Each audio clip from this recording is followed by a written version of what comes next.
man. So I want to discuss like common people's view and like why do you think it's not so popular among us, among our own people? Although it's from here, like what's the from reason for India. that? Yeah. See, if you ask me, my mom does yoga every day. I'll go a little behind. My mom does yoga every day. She does it because she feels nice after that. You know, like you're doing something, you're involved in a physical activity, and that mentally also makes you feel good. So she does that. But specifically, if you ask about me, if somebody tells me you want to do yoga, I'll be like, yeah, okay. But I mean, I don't see myself practicing it because it's in the end, if you're practicing something, you have to be solely invested in it. Like, you can't just be like, aaj kiya, kal nahi kiya. So for me, I mean, and talking about a lifestyle also, now if you see like yoga in terms of like what I said is physical, mental well-being. People can be like, I'll go to the gym for that. Why do I have to do yoga? Or I'll do something that makes me feel happy. Like if I talking about a random person, for example, if he or she is like, I like going for a drive, it makes me feel calm, so I'll do that.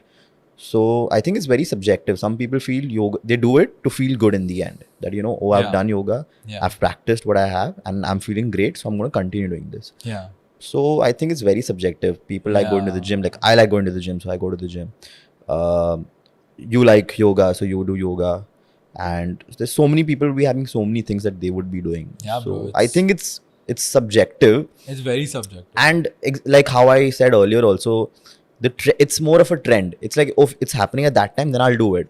And a trend is what? After some time, a trend also disappears. Yeah. So that, I think that's the issue that's there right now. Yeah. I think there's a lot of dilution of quality Yeah, in the right, yoga world right, also right. right now. Because bro, there are like I don't want to name, and I don't know also many names, but many teachers that teach me say there are so many institutes that do like 3-day courses, 4-day, 1 week, 1 month also chalo. 1 month to chalo is still now recognized by the government, but very short courses, they do like 3 days and they're like, हाँ तुम yoga teacher हो. Like, Yeah, there 3 is. दिन में नहीं Yeah, होता, bro. I think I met this one person. He or she, I don't know what, they're like, ये आसन करना सीख ले, ये सीख ले, ये सीख ले. I've learned 10 asans, so I can go and teach people. No, bro. Like It's like that. That's so delusional. Bro, there's so much, and you know the best part, and maybe also the scary part for some people is the more you unravel into the world Yeah. of yoga, the more you go into it, the more you're like, bro, it's vast and endless. Like it's literally, bro, there's so much knowledge now. Like in one lifetime also it's not enough. Maybe multiple lifetimes also not enough to understand it, grasp it. Forget understanding and grasping to even just get all the information first. True. Then you understand it. Then you live it. You know, so it's a process. So it's like crazy. And people who are yogis now, they are at another level. And okay, I want to talk about one more thing though. Like before I say anything about this, you mentioned gyms now. So Yeah. I was thinking like so many people compare, like do like a gym versus yoga. Yeah. So Yeah, you know, let's yeah. talk about that. Gym versus yoga. What Yeah. is the difference? I think here's my view. Yeah. I'll say my view. Yeah. I think the gym is good. It's for building strength. Yeah.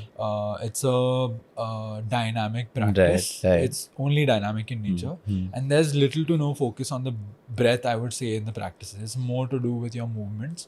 And you're not really like mindful about it or anything. At least from what I've seen, most people. It's do like at the your gym. trainer will tell you do this, and then you'll go and do it without even thinking. Yeah, oh, exactly. Where is it? You know, without even thinking that. Those that's are the thing, three yeah. words.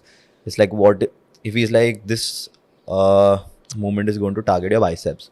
You'll be like, okay, I'll do it. You never know. It can target your bicep, it can target your shoulder, it can, if you don't do it properly, it's not. So that's the thing. People don't think, they just do it. Yeah. At least the ones that, I mean, I have a lot of people going to the gym who are actually serious about it. They know they do it properly and all that. But so many people who are amateurs and, you know, who just go to the gym because it's a fashion statement or, you know, a style statement, if that's the best way that I can put it. Yeah. They don't know exactly if they're doing the movement right. It's like trainers ne bola, to I'm doing it. Yeah, we went to a gym that day. Again, don't want to name, but it's part of a popular gym chain across the country. So we went there, and bro, the trainers didn't even help. Like I had to ask them multiple times, and वो भी उसके बाद like हाँ इसका 3 set. अरे लेकिन कैसे करते कैसे bro? I don't know how to do it. So they don't help you only. Versus I've noticed in yoga. So here's now a difference in, I think, one more difference in gym versus yoga. In yoga, there's extreme focus on the breath. There's extreme focus on posture. There's extreme guidance from the teacher if they're teaching you correctly. and it's static as a practice, not dynamic. At least the classical yoga practices. There are dynamic ones as well, but those aren't the classical ones. They're not considered to be classical. Like even Surya Namaskar. So here's a myth buster about Surya Namaskar. Surya Namaskar was started by the Maharaja of Aundh, which is in Pune.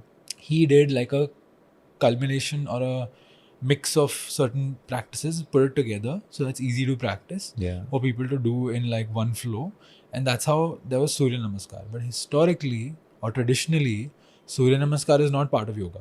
Surya Namaskar is not actually even considered yoga classically. There's no text or there's no like, I mean, because it was founded also less than 100 years ago if I'm not wrong. Yeah, so it's not, That's pretty, it could be a little more also. I don't want to make a huge but yoga claim has on this. been since such a long time, right? Yoga, 5,000 Yeah, is what they exactly. say, but it could be even much more. So if you're comparing 5,000 with 100 years, that's barely anything. Yeah. So like just imagine if Surya Namaskar is so recent and it's not classical. Remember, they call it Sukshma Vyayam, which means it's an exercise. They don't include it in traditional yoga. So that's a myth buster because most people think it is part of yoga, but it's not. And I mean, I remember in school we used to have these yoga classes. We used to start with Surya Namaskar. We used to be like that.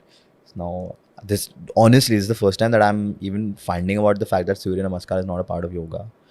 And damn, man. People often say, like at least the experienced people in the classical field of yoga, they say that Surya Namaskar is you're doing exercise. It's good as an exercise. It's good. No one's saying you shouldn't do it, but people often say that you shouldn't call it yoga. You shouldn't call that yoga because it's not. So you can call it exercise, or Sukshma Vyayam is the word that is termed for that.